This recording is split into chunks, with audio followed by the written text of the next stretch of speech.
Good morning, my walking warriors, and how are you doing today? I hope this finds you doing good. So I decided I wanted to do a video on fibromyalgia and what fibromyalgia is exactly, and also what kind of treatments there are and what causes fibromyalgia. So, along with my trusty notes, as always, or as of recently, I should say, let's get started, shall we? We've got a lot of bases to cover. Disclaimer: before you start an exercise program, be sure to discuss it with your doctor. If you feel that you may have fibromyalgia, make sure you discuss this with your doctor as well. You cannot self-diagnose fibromyalgia. It has to be done by a medical professional. So as I was saying, let's begin.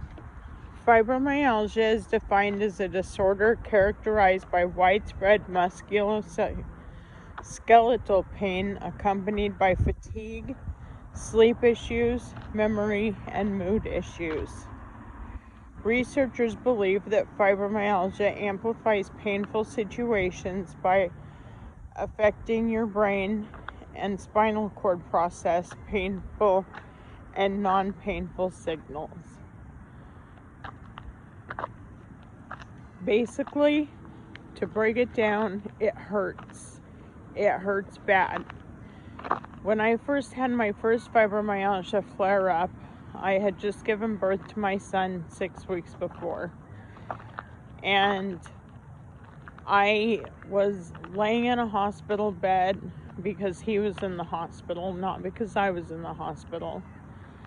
And I couldn't even have a sheet cover my body. The pain was so intense. It felt like my skin was on fire. It felt like I had been in a battle with Evander Holyfield and that I had lost severely, and I just felt battered and bruised and broken. Fibromyalgia requires a medical diagnosis. The main diagnosis factor is widespread pain throughout your body for at least 3 months.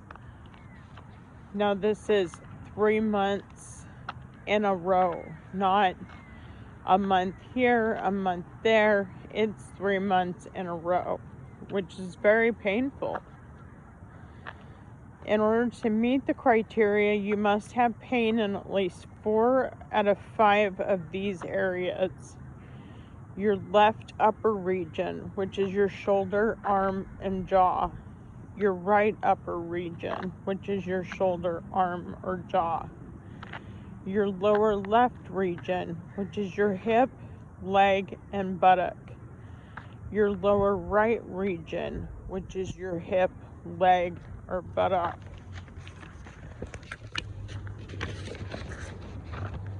And your axial region, which is your neck, back, chest, or abdomen. Doctors may want to rule out other conditions that may have similar symptoms by doing blood work. These may include osteo illnesses,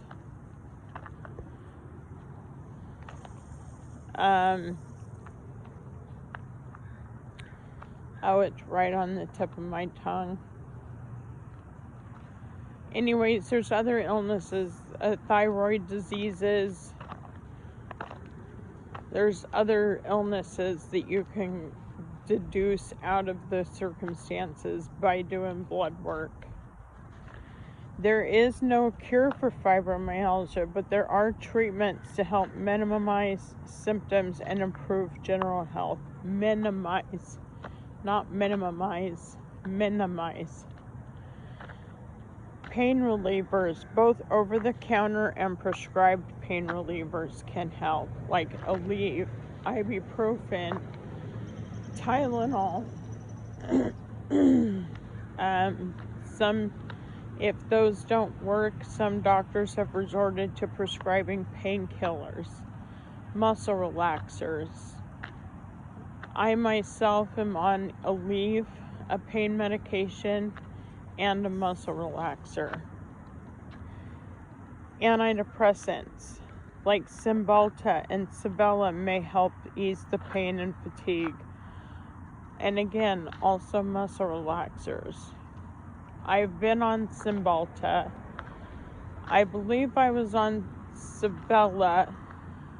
I was also on Lyrica, which they helped for a small window, but then the pain stopped. It stopped helping the pain, and it eventually came back with a vengeance.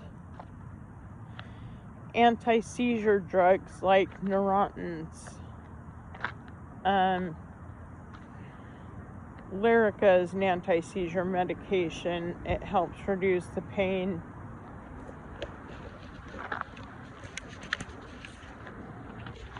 There's different therapies you can do. There's physical therapy, such as water therapy, regular physical therapy. I've done both. I've done regular physical therapy, where you go into a physical therapy doctor's office and you do the standing squats, you do the leg lifts, the back lifts, the hip lifts, so on and so forth. And then I've also done the water therapy. Now, the one that I found most helpful for me was the water therapy. Water therapy really helped me out a lot.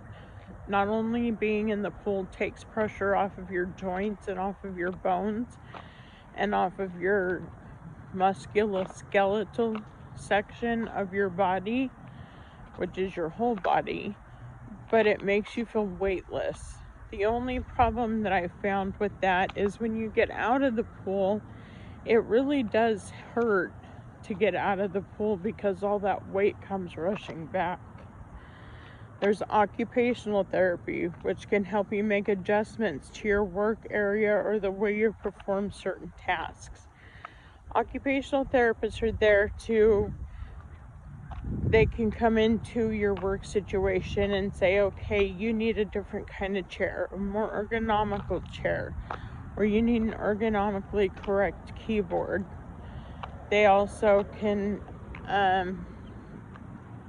ask you what are certain aspects of your life that you find flare up your fibromyalgia, and you explain it to them, and they can give you different ideas on how to help you with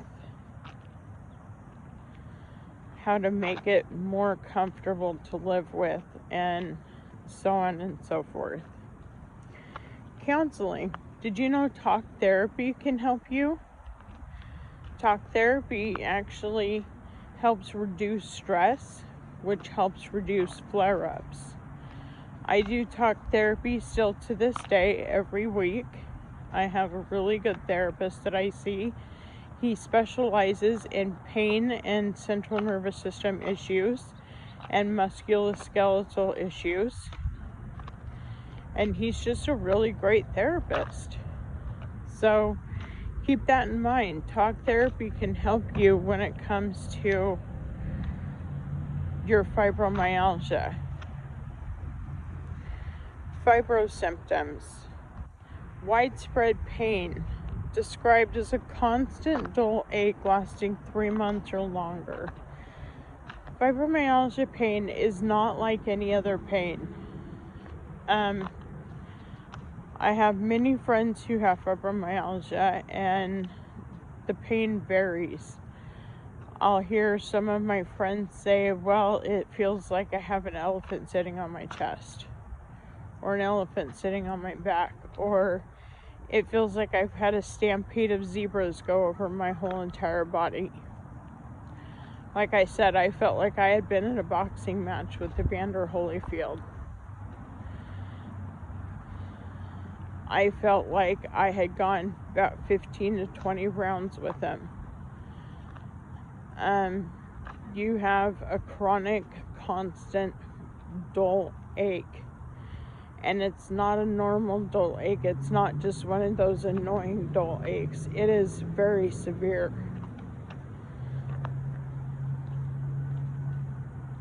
Fatigue. Have you ever gone to bed exhausted and woke up even more exhausted the next day. That's the kind of fatigue that they're talking about. It's waking up tired even though you slept for long periods of time. Sleep is disrupted by pain, and many patients have other sleep disorders like restless leg syndrome and sleep apnea. People with fibromyalgia have sleep apnea, it seems. If you have sleep apnea, we'll do a whole nother segment on sleep apnea and how it affects your body when it comes to getting an appropriate amount of exercise. But basically, it disrupts your sleep throughout the night, and if you're trying to get a good night's sleep to get through a flare-up, not only are you going to have a hard time sleeping because you're in so much pain, but you're going to have a hard time with a good night's sleep because you have sleep apnea, and it makes it just unbearably depressing. Cognitive difficulty. Fibrofog is an impairment of your memory. Let me switch my notes here. The ability to focus, the ability to pay attention, and the ability to concentrate on mental tasks.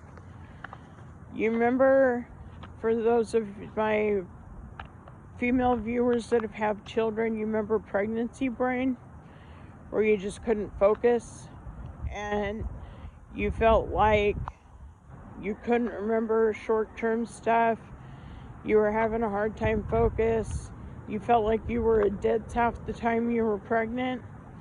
Well, that's fibrofog in a nutshell, but extend that by like 20%. It gets worse. Now, keep in mind that fibrofog is caused from fibromyalgia, and it's hard to deal with. There will be times where I'll be just talking along and all of a sudden I can't remember the word that I'm searching for. And I know I've done it on here a couple of times, especially after I had my flare-up. Fibrofog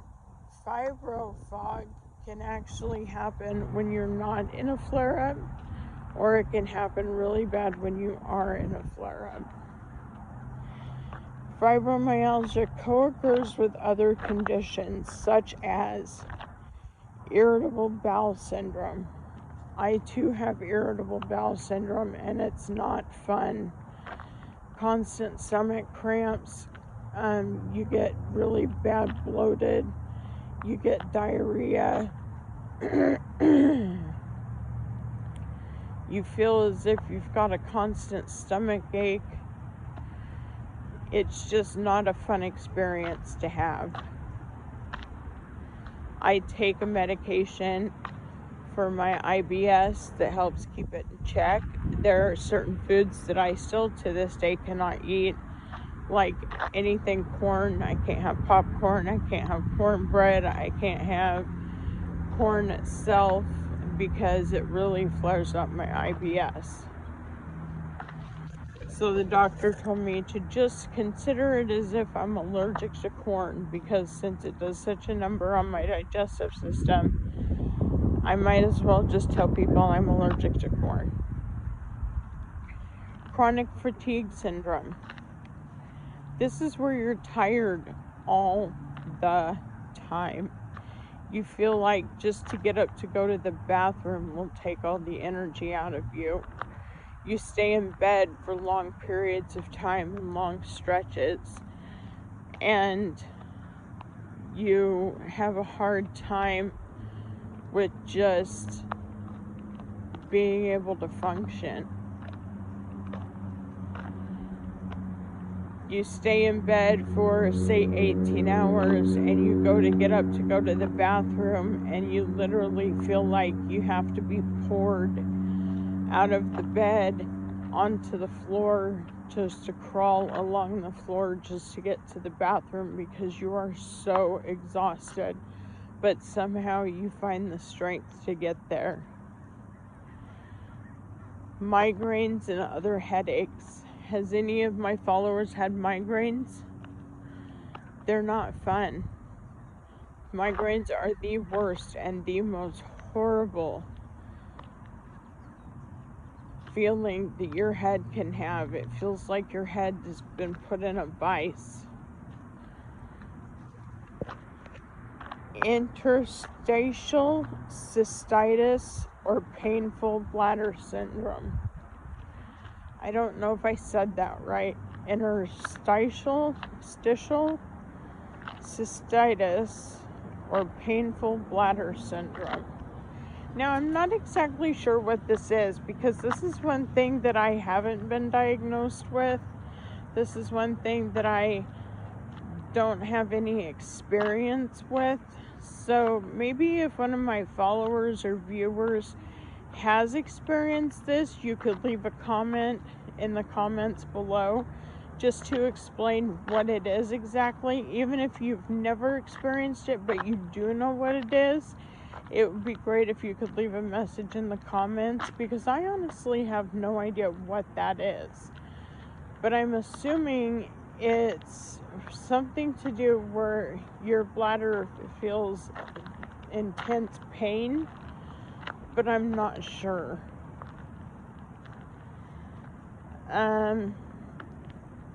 Temporomandibular joint disorder or TMJ. This is where the joint right here, sometimes people's joints will pop, but TMJ is where you have such a hard time eating because when you eat, that joint tends to grind, snap, pop, or it just hurts all around. Anxiety. Have you ever had intense anxiety? I know I have. My anxiety gets so bad at times where, for a few examples, I was going to Yakima during the last week of June, and we were going camping with my mom, and I was so excited. I couldn't wait to go camping.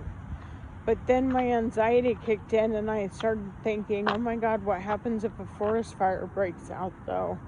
What are we going to do if there's a forest fire? What if we get into an accident on the way up to the campsite? What if? What if? What if? What if?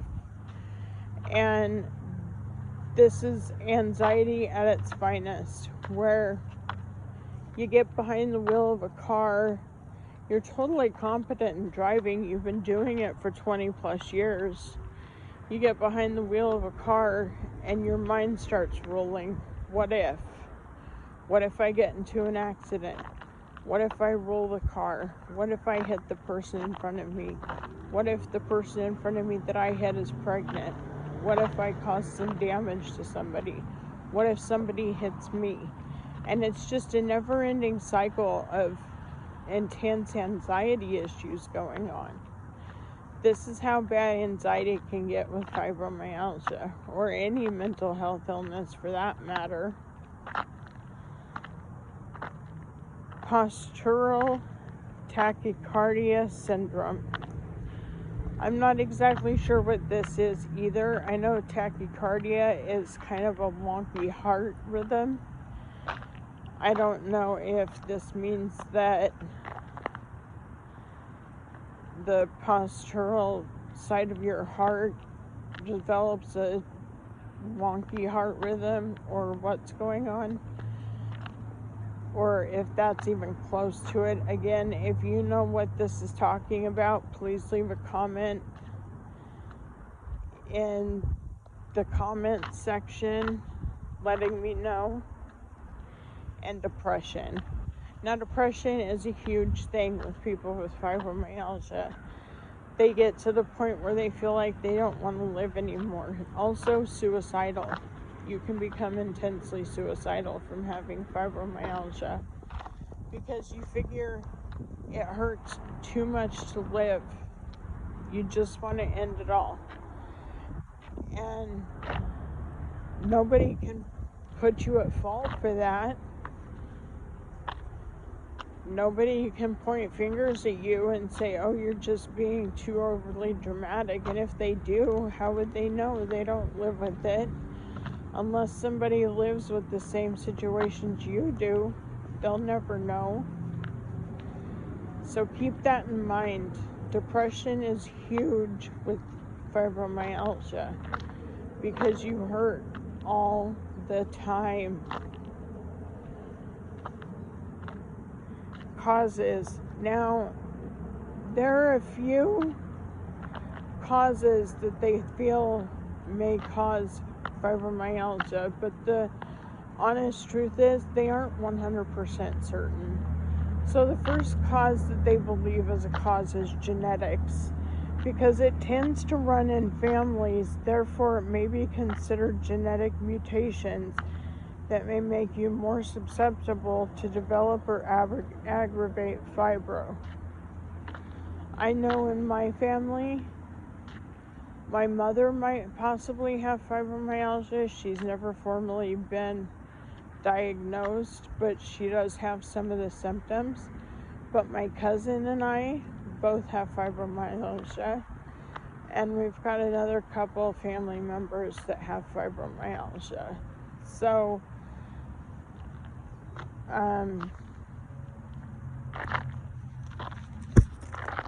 sorry about that. So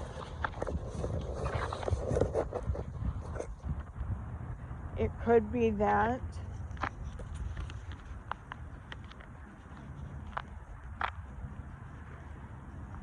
But honestly, the AMA just isn't certain if that's what it is. Infections. Some illnesses appear to trigger or aggravate fibromyalgia. I know when you get a cold or the flu, you tend to not only be sicker longer, but you tend to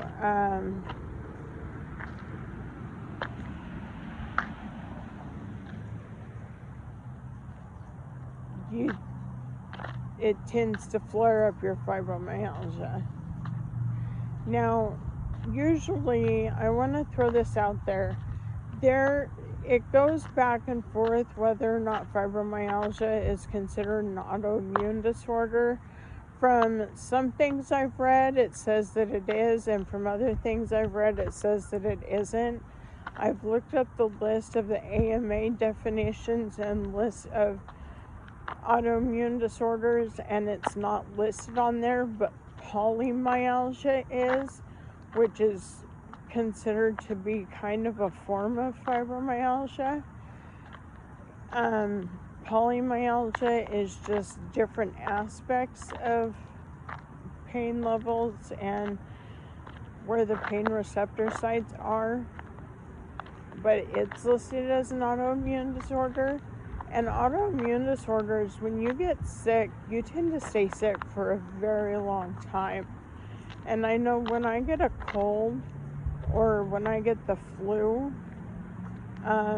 not only do I have diabetes, which is considered an autoimmune disorder, but I have fibromyalgia, and colds and flus just last forever in my body.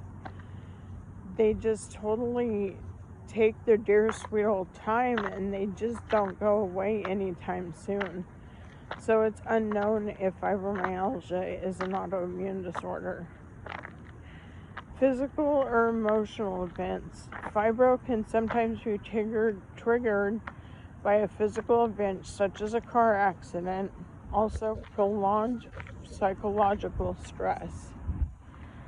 So for those people who've had psychologically traumatic childhoods, fibromyalgia can actually be created from that, is what they're saying.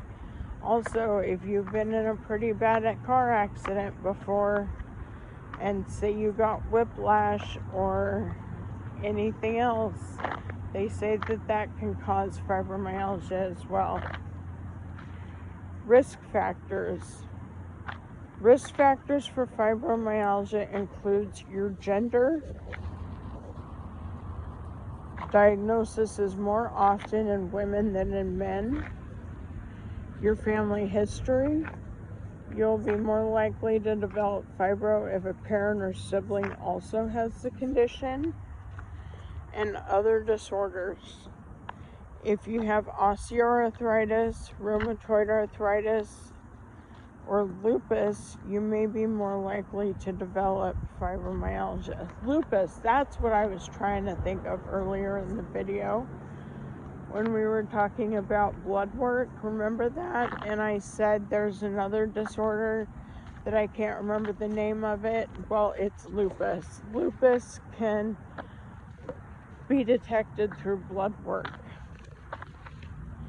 Complications. The pain, fatigue, and poor sleep quality associated with fibromyalgia can interfere with your ability to function at home or on the job. The frustration of dealing with an often misunderstood condition also can result in depression and health-related anxiety. So let me tell you what treatments again that I have done. I've had physical therapy. I've done water therapy. I've been on Cymbalta and Lyrica. I've done med management with different medications. I do talk therapy. I currently do injections on my hips.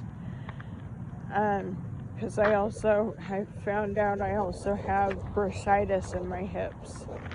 So I get steroid injections in my hips, and I've just recently started having steroid injection in my shoulder. And most importantly, walking, getting out there, getting fresh air, getting exercise. And that was recommended by my pain specialist that specializes in fibromyalgia. So keep that in mind. Now, I'm not saying that I'm a doctor and I can diagnose you with what you should be doing, but all I know is my pain specialist told me to get out there and walk and to get my daily steps in and get exercise, and I would feel much better. And once I started to lose the weight, then it would take some of the pressure off of my knees and my joints. And I gotta tell you, it really has. It really has helped. So keep that in mind. Get some exercise. Get out there and walk if you want to. Don't forget my medical disclaimer. Talk to your doctor first before you get out there and do some exercise. Make sure that a healthy exercise program is right for you. And I will see you on tomorrow's episode. Oh, by the way, I didn't film yesterday or the day before because I wanted to be sure to research this very thoroughly, so I would have a good episode for you guys today, and so you could have a better understanding of fibromyalgia and what it does to your body. So I hope I did a good job. Let me know in the comments if you found this as accurate and helpful, or if you let me know, hey Randy, I just thought it was a bunch of bullshit. Whatever your feedback is, I'll take it right now. If you like the video, hit the like button. If you dislike the video, go ahead and hit the dislike button. I'm cool with that too. And share with your friends and have them subscribe. So I will see you tomorrow, where we'll probably be talking about sleep apnea. And I will talk to you mañana. Bye.